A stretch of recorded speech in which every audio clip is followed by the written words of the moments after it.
Space Launch Complex 40.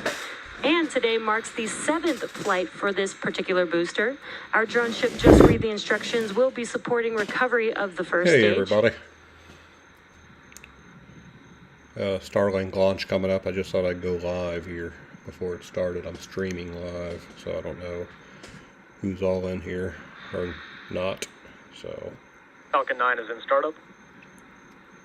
Now that call out means that the flight computers have now taken over the launch countdown, and we are now just waiting for the launch director's final call. T-minus 40-some seconds. Countdown. Starlink 420. Go for launch. T-minus 40-some seconds. Great news. All systems are go for Falcon 9's liftoff today. 30 seconds of counting. 30 seconds. Nice.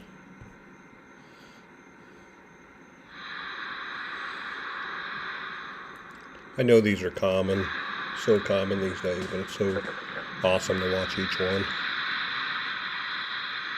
10, 9, 8, 7, 6, 5, 4. There's the timeline. Launch. Got liftoff.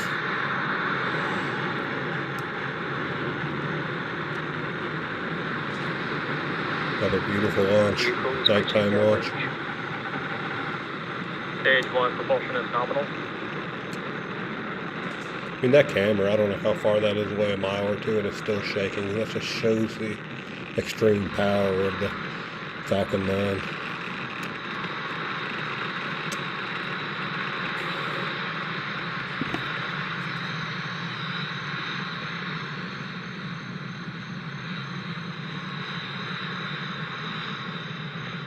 You are watching Falcon 9 accelerate spaceflight's Sherpa LTC-2 and our Starlink satellites out into space.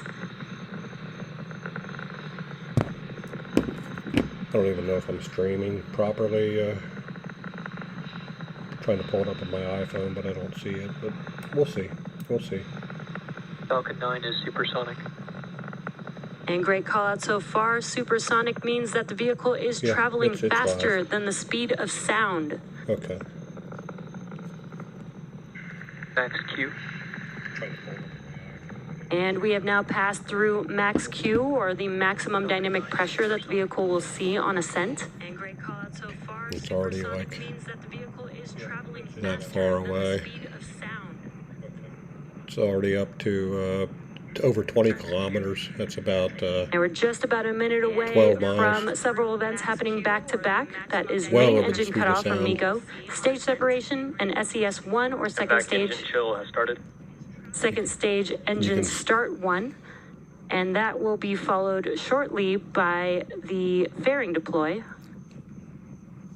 Again, that is MECO stage separation and SES-1 followed by fairing deploy coming up in just about 20 seconds or so from now.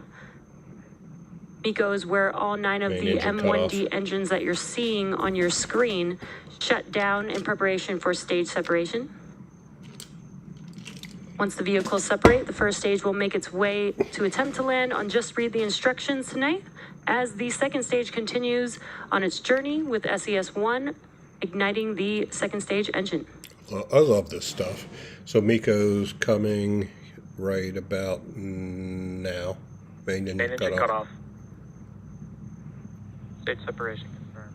There goes this first stage. MVAC ignition. MVAC, Merlin, that's the vacuum engine once it's up in space. There we heard MECO. We saw stage separation on your right-hand screen. You could see the MVAC engine igniting on the second stage. It's about 50-some miles up now. So on your left-hand screen is a view of the first stage as the grid fins begin to deploy. It's that quick that they get up into space.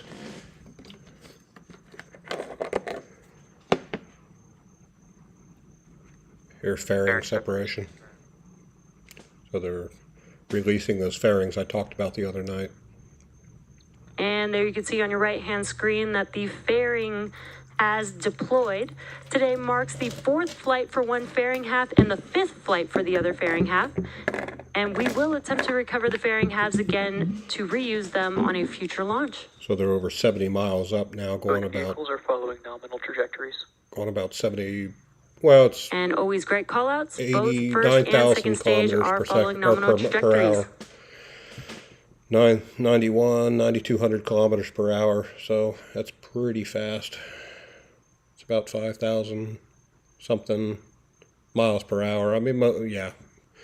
I'm trying to do the conversions quickly in my head. So, and it's about 133 kilometers up, which is somewhere in the neighborhood of Today's about 80 mission marks miles. SpaceX's 178th overall launch. This particular first stage supported Arabsat 6A, STP-2, Cosmos SkyMed second generation FM2, KPLO, and 2 Starlink missions. It's amazing, yeah. And what you're seeing on your screen is a view on the second stage looking at our MVAC engine. So far on a nominal trajectory. And again, is carrying our Starlink satellites as well as the Sherpa LTC-2 payload.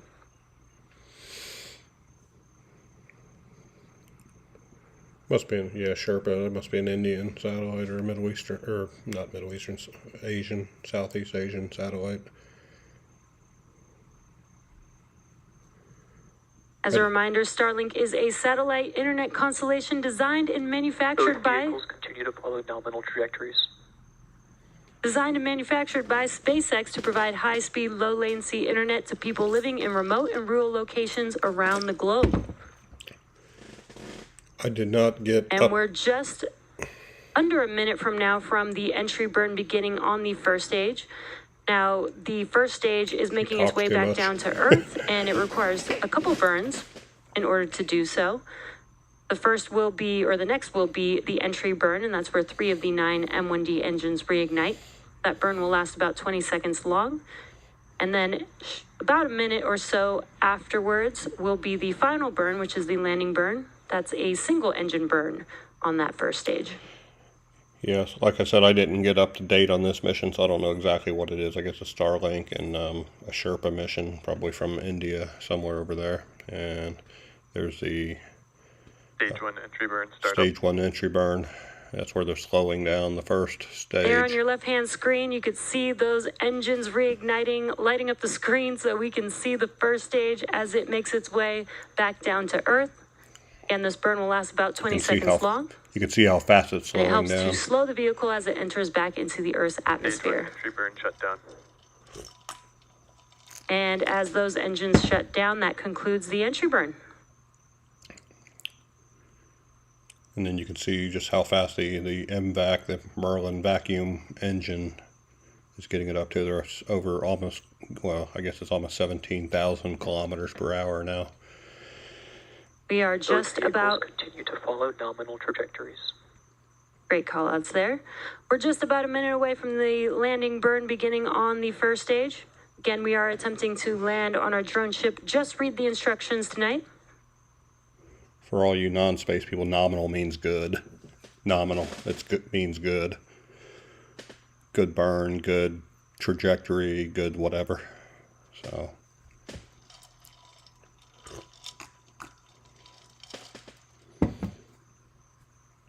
It's only 7 minutes in. Stage 1 transonic. 169 kilometers up, 20,000 kilometers per hour. First stage is coming back down. It's getting ready to land. You may have heard here. that call out that stage 1 is transonic. That means that it is traveling near the speed of sound. Yeah, it's about 700 right now. The landing burn should be starting up here shortly. Very shortly. Here we go. It's getting ready to land. Stage 1. Stage 1 landing burn.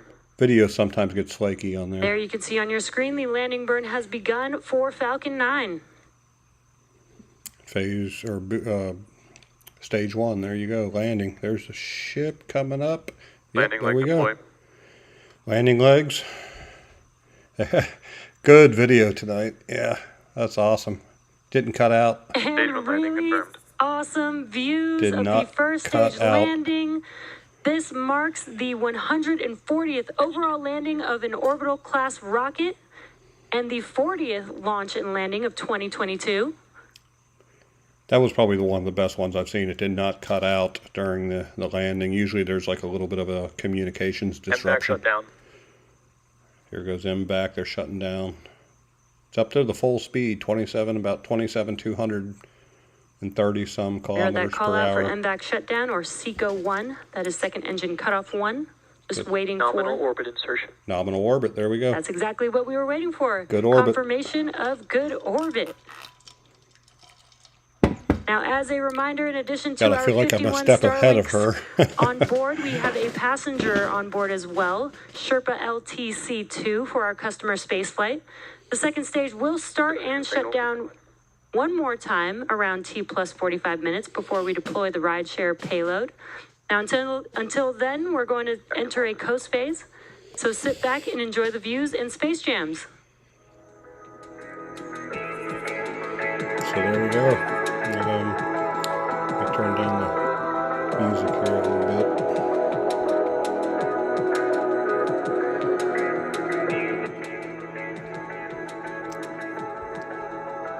Yeah, turn it down a little bit more.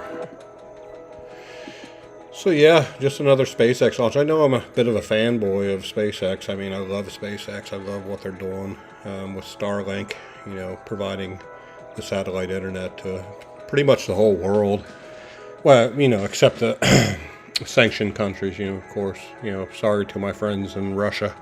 You're not going to be able to get Starlink anytime soon, but maybe my Ukrainian friends, you know, either have it or at least the front line does. But yes, just the whole SpaceX thing is just so, you know, it's revolutionary. And in previous videos further back, I'm sorry if this is a little bit loud. I'm trying to, I think the music's down far enough that you can hear me. I'm going to go ahead and just mute that other channel here. Hold on. There we go. So I remember in a previous video I talked about a satellite constellation, and that was a speculative thing that they were trying to do. It was Bill Gates and a bunch of other the big billionaires that tried to do it back in the mid 90s, called I think it was Teledesic, the Teledesic satellite system, which was going to be a very similar satellite constellation to Starlink, but it was, you know, in low Earth orbit, same technology, but back then, of course, everything was going to be slower, so they wouldn't have been able to get like hundreds of megabits per second like we are today with Starlink. But it was still a rather revolutionary idea, and they missed out. You know, they really missed out on that possibility. Let me switch over to another browser tab. Yeah, ignore that. I think it's Teledesic. There we go. Yeah, see, it was supposed to be a very similar low Earth orbit satellite network back in 1995, 96. And I forget what their launch date that they were planning on doing. They never got into a launch phase. They never really launched any satellites. I mean, they had it all worked out, the case studies. You know, I guess that's Elon satellites now. 8 industries being disrupted by Elon Musk and his companies. I guess Teledesic got big enough to have a headquarters, but they never went anywhere, like I said. And then there's like a project paper, SlideShare. I actually remember that from the old days. I mean, I'm an old guy, so I was a teenager when this all came out, and I'm like I'm gray, and I'm in my mid to late 40s now. So, you know, and this has been talked about since I was a teenager. Teledesic never did it. Not due to lack of funding, or there was probably, well, I guess I would have to say there were too many people involved. Too many. opinionated rich people involved, and they couldn't sit down, they couldn't agree on anything, and that's why it didn't take off. No pun intended. Well, yeah, it was a little bit intended, but it never took off. But Elon, Elon is sort of the emperor, the emperor of his company. So what he says goes, what his vision, entails happens. And he works with the people behind him. He's not going to launch something foolishly. Yeah, they had a few rocket explosions with SpaceX early on, but they still, took off eventually, and everything's been pretty much fine ever since. There's been a couple minor things. I mean, a couple minor launches where they did not recover stage one. The stage you just saw land here earlier in the video. They couldn't land that, but they knew they knew beforehand that they weren't going to be able to land that stage, so they just let it go. And then there was, I think it was 2021, sometime in 2021, there was a loss of a Starlink, of a Falcon 9 that messed up and broke up, and re-entered. And there's some fantastic video of that re-entering the atmosphere. So yeah, accidents happen. But overall, I mean, as you heard earlier, I think they said it was like the 147th something overall launch of Starlink. I mean, that's just absolutely astounding that they have such a good launch record. They've done so well over the past couple of years. When I talked about Apollo and not Apollo. So I'm sorry, the shuttle missions in the last video. The shuttle missions had some close calls and stuff, and then they lost two shuttles. They lost the Challenger and the Discovery. The Challenger in '86 and the Discovery, I think, in '03. So, and then they had some other little miscellaneous close calls and some and stuff in between. But there were a lot of lessons learned. I mean, most people don't follow space like some of us do. So, there were close calls during all the different missions of NASA, from the Gemini. There were some close ones, just little things, but that could have been fatal, though. And then, of course, you had the infamous Apollo 13, which had Tom Hanks, was in that movie, Apollo 13, where they lost an oxygen tank. It exploded due to a faulty wiring. The oxygen tank exploded. They almost lost all their air, and then they had to shut off power. They had to make oxygen scrubbers to be able to have enough air to even make it back to Earth, even to be able to land again. And all the math and computations on re-entry, which they weren't expecting to have to do in such a short time, all those had to be calculated manually, called up to the to the crew.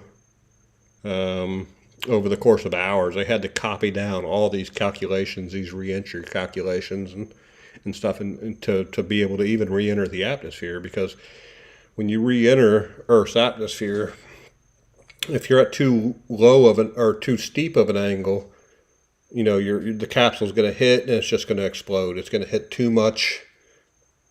Well, I guess if you use the terminology of the SpaceX, too much aerodynamic pressure. So it's going to come down too steep. It's going to basically hit like a brick wall of atmosphere, of air, and it's just going to explode or be torn apart. If you hit it at too shallow of an angle, so say you got the Earth here, if you hit it at too shallow of an angle, it's just going to bounce off and go back into space. So you have 5 degrees, a 5-degree re-entry to get back in, It's very, very nerdy and scientific, but there's plenty of YouTube channels out there that can explain it all to those who are interested enough to get into the weeds and learn about it. So,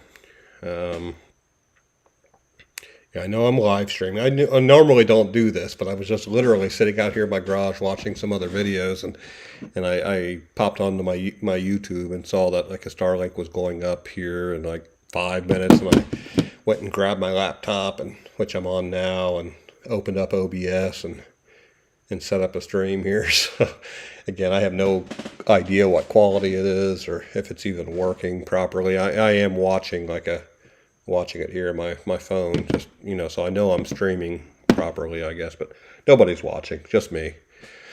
So I hope, other people watch this. I'll leave it public or whatever. Started 20 minutes ago, so I guess I've been going for about 20 minutes now. But yeah, let me switch back to, okay, so it's T plus 19 minutes. They're just switching between different camera angles. So that's a cool engine. That's the Merlin. They call it the Merlin MVAC engine. It's a engine that's specifically designed for operating within the vacuum of space. The other engines, the Raptor engines on the Falcon 9, there's like 9 of those on that first stage that we saw separate. Those are the smaller ones that give it the initial boost just to get out of the atmosphere in the first place, and then that big giant Merlin MVAC kicks in. It's almost the entire diameter of the stage of the rocket that it's within. It's that big, because when you saw stage separation, there was a very small margin, of it breaking off. And I guess in my space nightmares or whatever, I see that stage separation happening, and then it just breaks the MVAC off, and the whole thing's lost. But it's all good. That's never happened, as far as I know, in any mission, because by the time it gets up that far, there's no wind, there's no atmospheric disturbance or whatever. So anything that you release, in a certain trajectory, it's just going to break off and fall back. And once you're up high enough, everything becomes very much more calculable. Once you're up there, because there's so fewer variables that you have to take into account. Well, there's still a lot, but there's so many fewer. It's not unpredictable. Whoa, what was that? I just saw something fly by the ship. Conspiracy. Is that like some alien thing or alien drone? I don't know. It was crazy. Let me back up a little bit. Let's watch that again. There's right here, coming up. Bam! What in the heck was that? I hope somebody talks about that. I don't know what the delay is here on the SpaceX feed, but they didn't cut it. That almost looked like it had multiple lights on it or whatever. So some high altitude government Boeing TR-3B super secret government military thing checking in on the SpaceX there. I'm getting into conspiracy now, so. But yeah, so very, very cool stuff. I guess nothing's going to happen here for a while. I don't. Oh, something just flew back by. Did you guys see that? Hold on.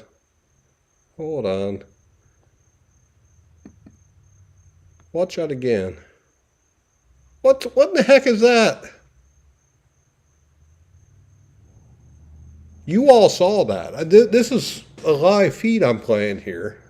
It's a little bit buffered now because I've been jumping back and forth to show you these clips, but what the heck? I doubt that's just normal space junk. It wouldn't be lighting up like that. It's crazy. I mean, I've seen little particles and stuff, but nothing that big on a SpaceX. Looks like it's over northern Europe now, like Germany, up somewhere around Germany. That's already that far over. 22 minutes, and it's already over in Europe. That sort of shows you how quick travel will eventually be for us when we have space planes and we can sort of take off sort of like a rocket from Los Angeles or New York and 22 minutes later, over northern Europe and descending back down into the atmosphere. Can you imagine, like,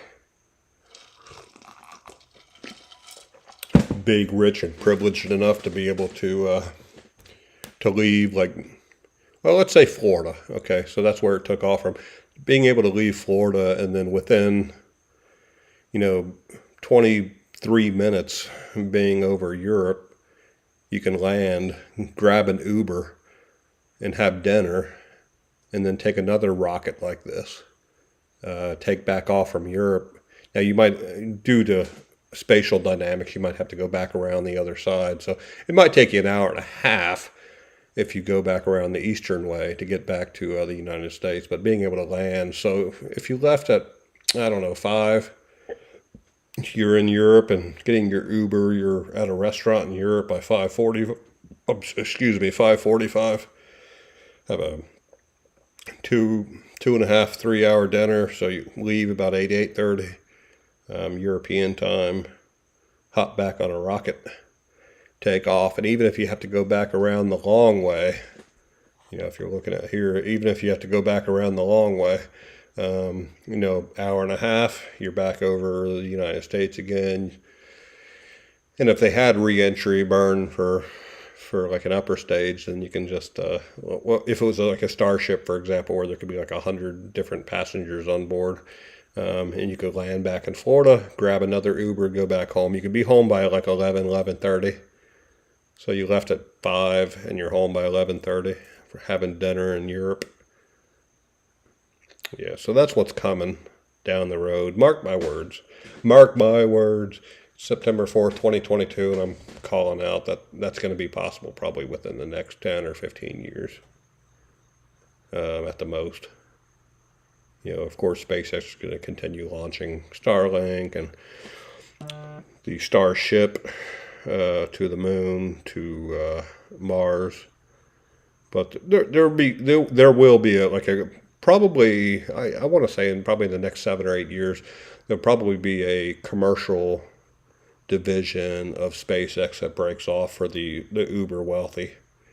And as the launch, the cost of launch and everything decreases, it'll get into the realm of normal people. So once they have like Starship working well and it's like safe and secure and there's like 100 people on there, instead of being like, $5 million per launch, if you divide 5 million by, 100 people, that's still expensive. It's still like 50,000 or whatever. It's 50,000. No, it's 5,000. 5,000. Is that right?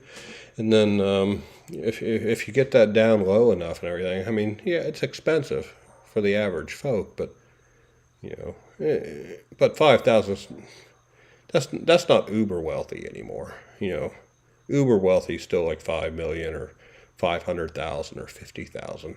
But if it gets down to 5,000, then that's something I could save up for. Save up for a year or two.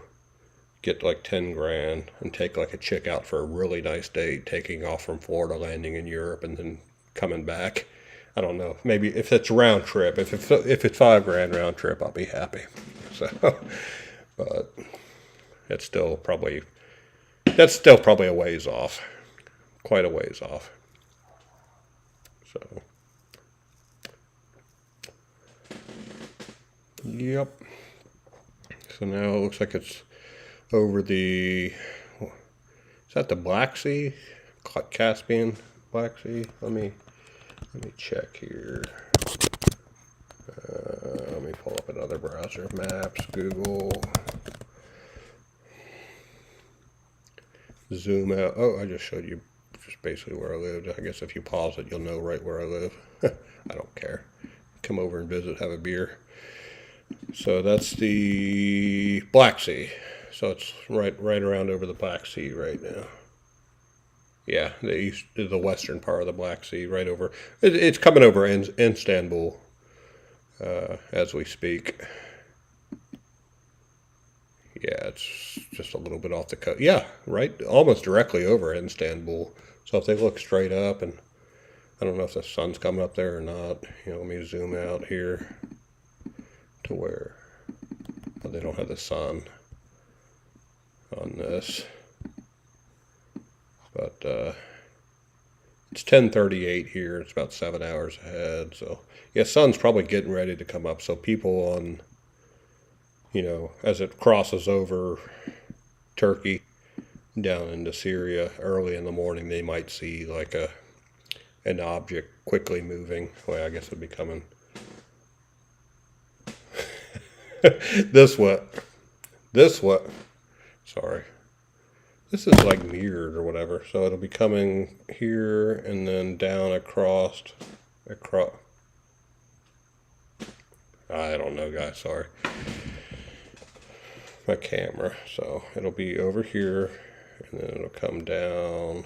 Yeah, there we go. Down and across Syria, over Iraq, Kuwait, early in the morning. So yeah, pretty cool stuff. It's amazing how quick it moves. Yeah, it's already down. Okay, that looks like the western part or the eastern part of the Mediterranean, so it looks like it's down right over like Gaziantep, Antakya. So it's literally heading into Syria now. It's over Syria. Syria's a pretty open country. You got Damascus and stuff. Well, that's Jordan maybe. But there's not a whole lot of big cities, I guess, in Syria, except for outside the capital. So you got, it's going to be coming down over Syria and Iraq, Saudi Arabia. So if you follow the line down, it's going to pass just west of Qatar, and then down over Yemen, Oman, then down in, let's see here, I can't move that map.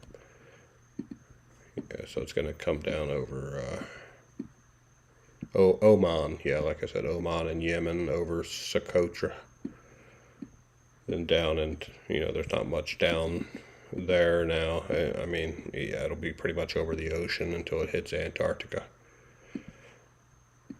Yeah, so it's just amazing. And just to think people think it's still a flat world. I mean, come on, people. Come on, flat earthers. Give me some fame. Give me some popularity. Come in here and argue your BS. Oh, I welcome it. I welcome the BS from the flat earthers. You have no idea. I mean, I've been up quite a ways. I've been up to 45,000 feet once. I've been up to like 60,000 feet another time. So I was up far enough to where you could look out the window and it was like the sky was black above. If you just looked, you had the horizon, you could see the earth glow is sort of what they call it, I guess, the earth glow. So everything beneath was like bright, and because it was daytime, the sun was out. But then if you look just above the horizon, you see the glow, and then it's black up above. Now you don't see stars, and that's what the flat earthers tried to say about the moon and stuff. Why, when they were on the moon, the sky was black. Why didn't they see stars? The reason you don't see stars is because it's daytime on the moon. It's daytime on the moon. The only reason you don't see stars is because it's daytime there. Whenever the bright side of the moon, and I guess the moon it just went down here, but when you're on the bright side of the moon, even though the sky is black, it's still daytime. So you don't see any stars. Just like you don't see stars on Earth when it's daytime. Now, early in the morning, you see Venus because it's like the brightest thing. It's a morning star. You see that because it's the brightest thing. But once the sun's up, even Venus gets drowned out. You can't see it through the light. Same on the moon. It's exactly the same on the moon, except the sky is black. Why is the sky black on the moon? Because it doesn't have an atmosphere. A little bit of an atmosphere, very small atmosphere, but a lot of people, and you can go Google this, go find some scientific Google channel. The reason that the sky is blue on Earth is because we have a thick atmosphere, and when the sunlight during the day shines through Earth's atmosphere, it knocks out different colors, different wavelengths of light, and the only wavelengths that makes it through are the blue wavelengths. So that's why we have a blue sky on Earth.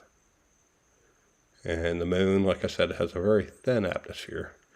So it's black, it's black. Now Mars is interesting because it does have much more of an atmosphere than the Earth's moon, but much less of an atmosphere than Earth itself.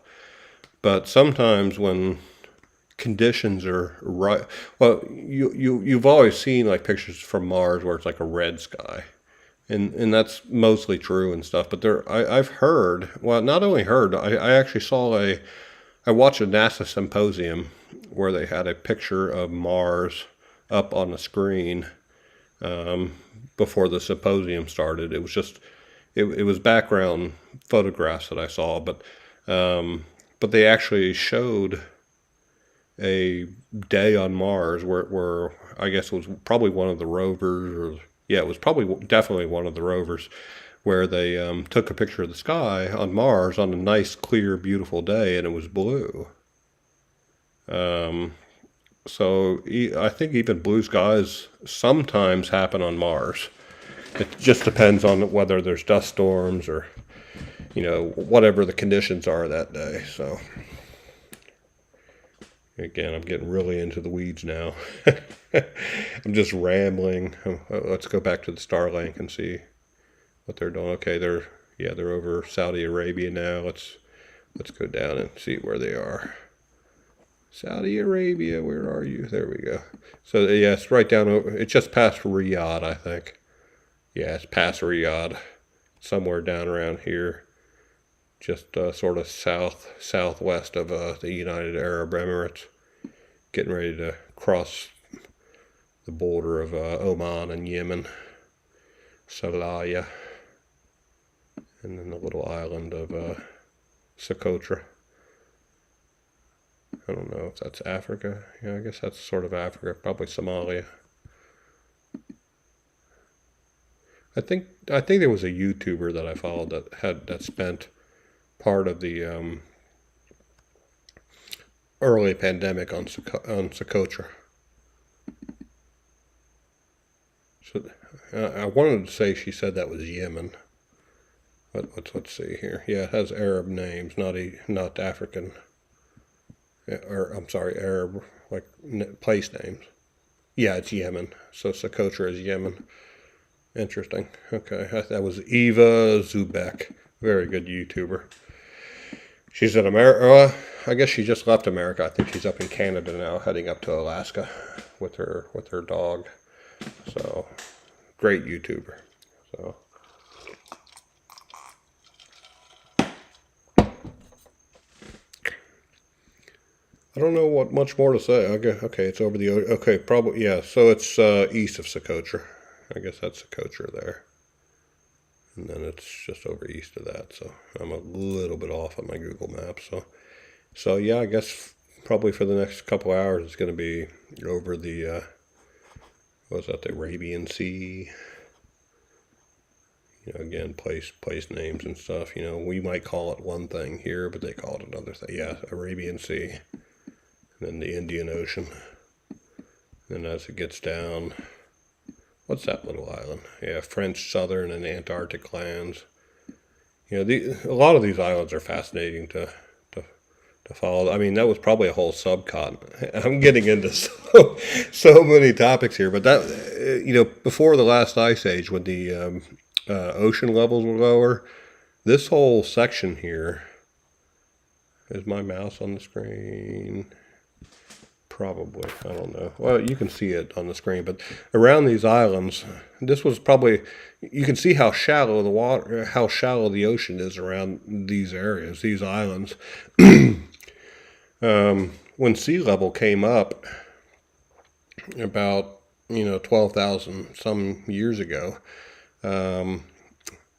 All that land around these islands were exposed, and that island was a mountaintop. And then all the land you see here in sort of a white area and a light blue area, those were all like that was land mass. I mean, there could have been people there, villages, animals, plants, all that stuff, right in that area. So, and of course, Antarctica, it's under miles of ice. But at one time, if Earth was positioned differently and that ice was gone, the actual land mass would be exposed. But then sea levels were lower as well. So even some of the mountains here along the edge of Antarctica, those were mountaintops, while the land along the sea that's there now, that was still highlands.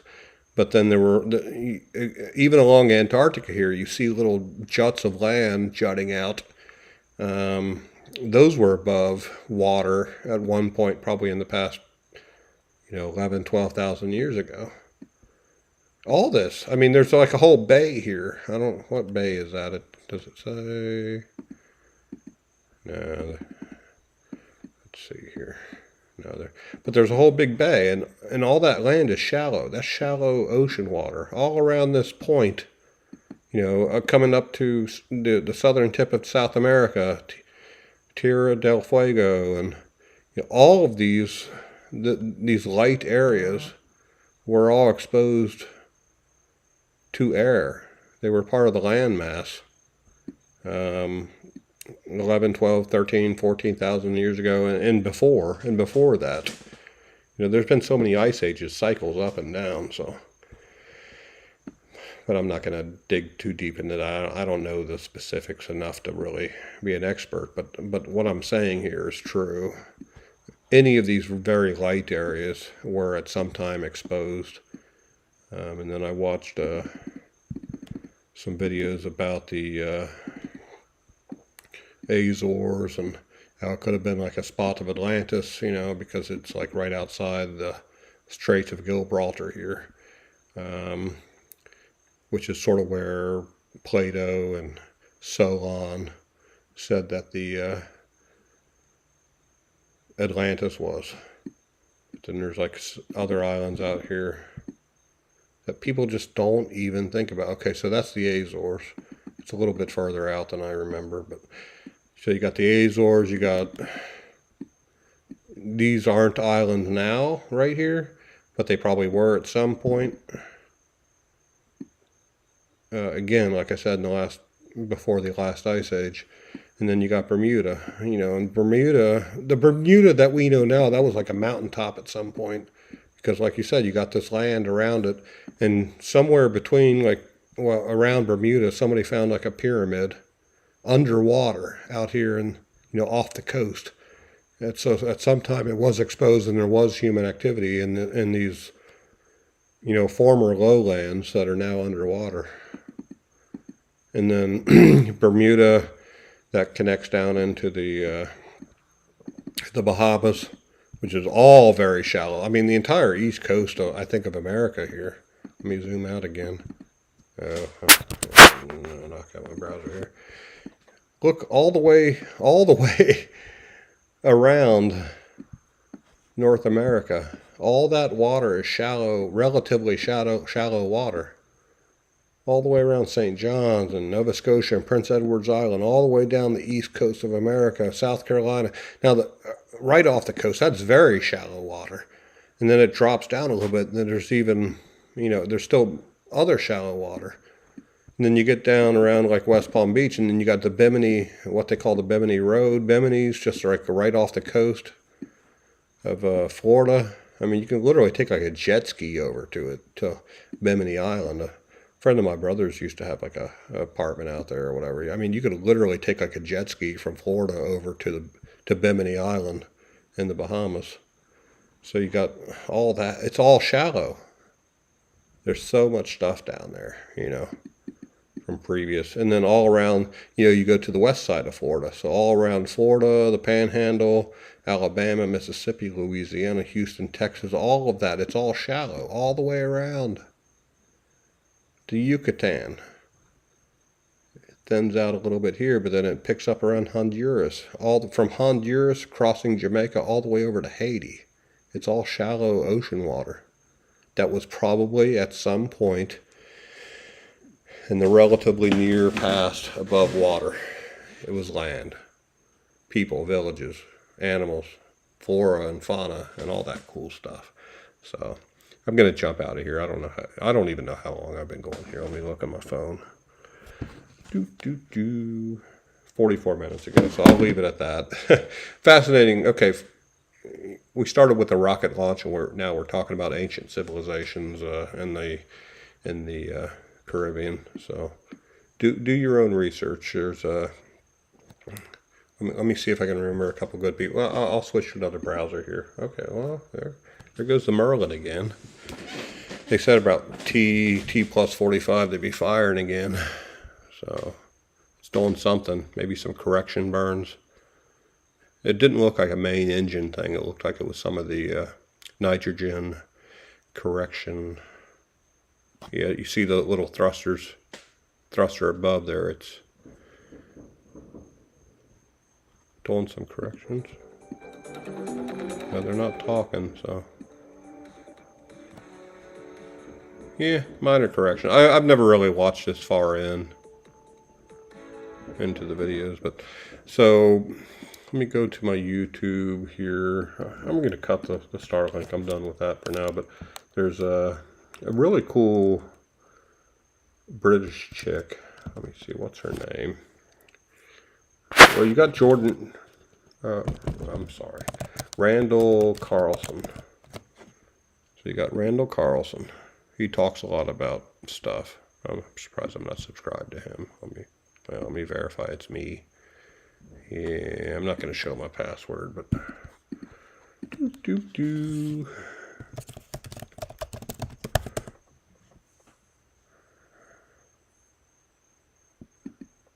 Okay, so I'm back on me. So, okay, I'm subscribed now. So, tempered variability. He gets into a lot of different topics. Climate history, climate optimum, sustainable ideal, global temperatures. I mean, they go into so many times. He's been on Joe Rogan like 3 or 4 or 5 times talking about all these topics that I've mentioned here in the latter part of this video. He has a podcast called Cosmographia. Moon mysteries, giants in the American Indian mounds, other question and answers. That was just 5 days ago. I mean, there's so much that he talks about, and it's so fascinating. So you have Randall Carlson. Of course, most people who are on this topic will know Graham Hancock. He came out with a good book in 2020 called America Before. He's been on different shows over the years, Coast to Coast AM. But most people say Coast to Coast, oh, you're a conspiracy guy. But he's had TED Talks. He's done TED Talks. So he's not just a conspiracy guy. But him and Randall have worked together on some topics. Like, let me pull it up here, TED. So yeah, is the House of History built on a foundation of sand? Graham Hancock TEDx reading. Graham Hancock, The War on Consciousness. And that was a banned TED Talk because he was talking about mushrooms and marijuana and THC. So that's another version of it. Ayahuasca, he talks about that. I mean, so he's very much into the old stuff. Then you have a younger chick. I'm trying to remember her name. It's not Lahana. It's like Johanna.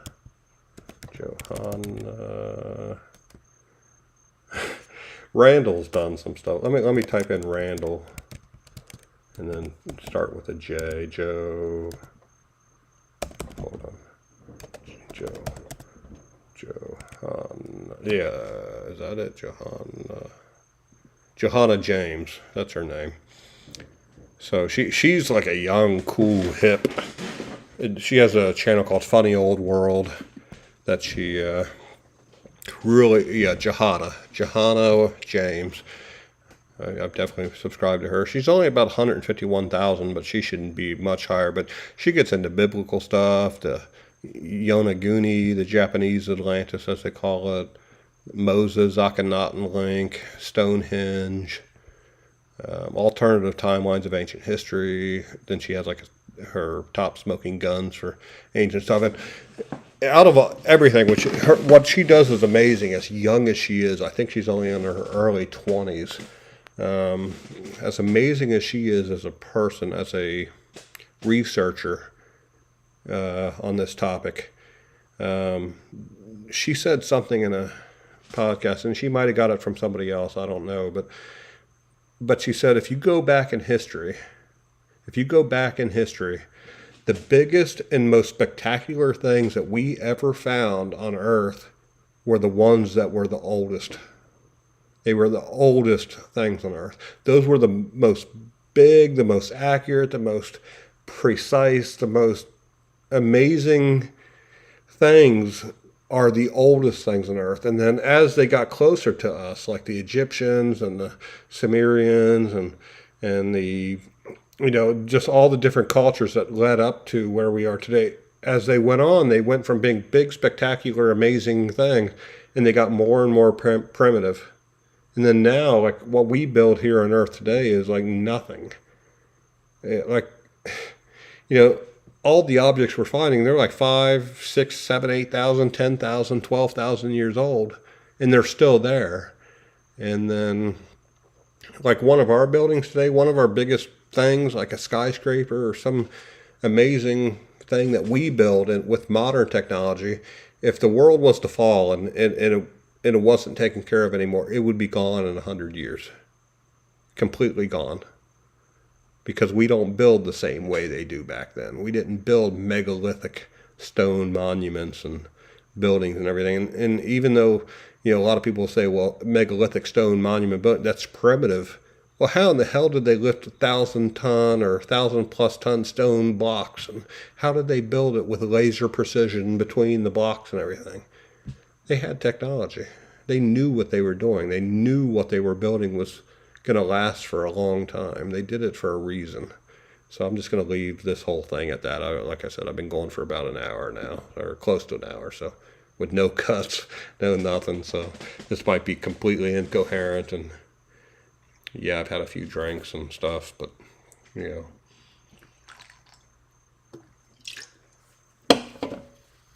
But I hope you got something out of it. I hope you got something out of my little video here. So everybody have a very good night. I wish you the best, and peace out.